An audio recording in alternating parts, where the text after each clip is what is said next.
Islamic State has no borders. It's an ideology of hate that's spreading across the world from its headquarters in the city of Raqqa in Syria. It's here they plan their campaigns against all societies. But Sky News has discovered a research and development wing more sophisticated than was ever imagined. This is the former equestrian centre in Raqqa.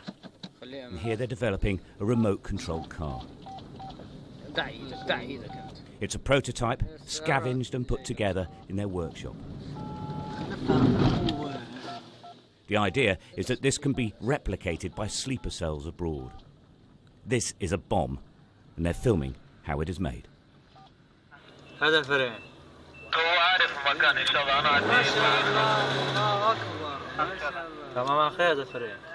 Breaking news.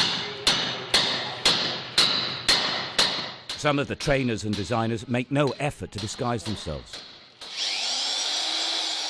This man, one of the most hands-on, is Turkish. But Sky News has identified men from Syria, Tunisia, Egypt, Pakistan, Sudan and Somalia undergoing training to take abroad.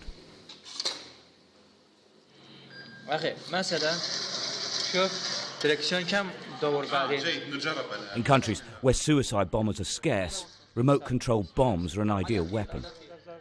To avoid detection, they need a driver.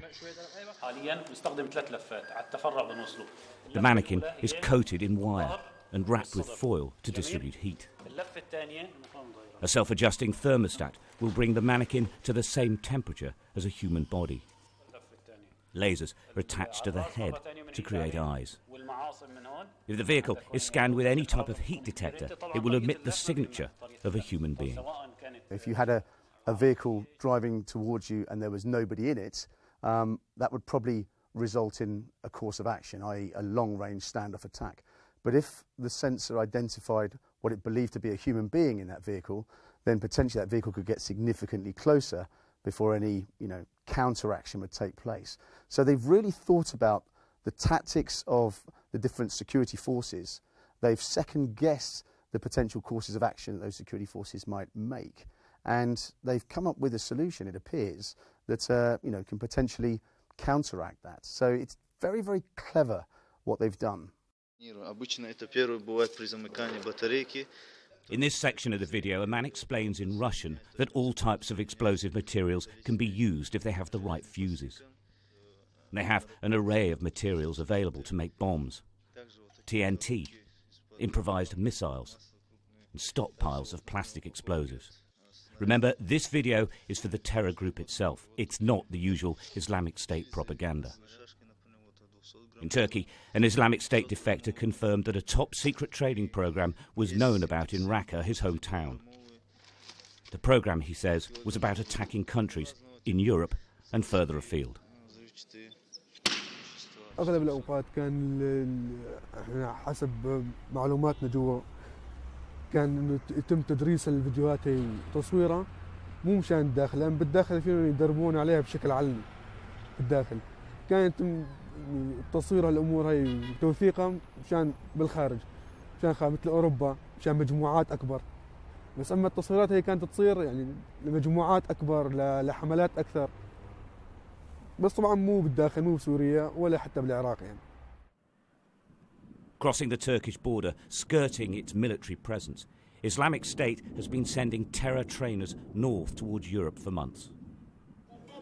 Passing through predominantly ethnic Arab towns, they can virtually disappear. All that's stopping them are the remnants of the Free Syrian Army. It's in these streets that an IS member was captured. With him, a hard drive containing hours of training videos. It was passed to Sky News. It illustrates some of their plans and unveils their technical abilities.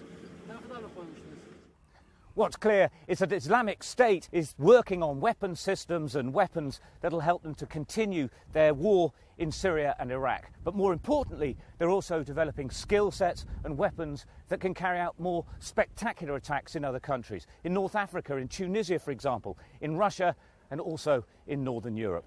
This is effectively a jihadi technical college, and they're employing some of the finest technical minds they can get to achieve their goals. The research teams may be well qualified, but they pay scant regard to their own safety. The work, though, in this room reveals one of the most shocking developments ever known about Islamic State. They're converting a missile from a jet fighter and making it into a surface-to-air missile.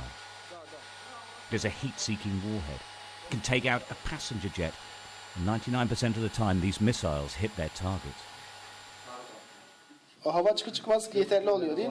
For decades, terror groups have had weapons like this. Most of the parts are good for 20 years or so. What doesn't last, though, is the thermal battery, which is the core of the weapon's operating system. They can't be repaired, and without it, the missile doesn't work. It's thwarted these groups for years. What this film reveals is that Islamic State's researchers have made an alternative thermal battery. It's a huge breakthrough for them. Western weapons experts are reeling. I think this is one of the most significant intelligence finds in terms of Daesh. What we've seen is with their typical propaganda videos, they're very, very high quality. They're designed, they're produced to inspire people and to effectively touch the nerves of anybody who's viewing them. They're done in a very specific way. With this training footage, it's very clearly, purely designed to pass on information, pass on the progress in the research and development areas, and it gives us a very, very good insight into where they are now, what they're aspiring to do, and crucially, the diversity of the types of threats that we may face. So I would say it's an intelligence goldmine, really. This is altogether more serious than anything we've seen from Islamic State so far. A jihadi college training foreign fighters to fight in other countries, while also developing missiles for the war in Iraq and Syria and elsewhere. It was suspected, but never seen. Although this film and its hoard of intelligence has been intercepted, it is just one. There will be copies, and there are hundreds, if not thousands, of jihadists eager to learn. Stuart Ramsey, Sky News, on the Turkey-Syria border.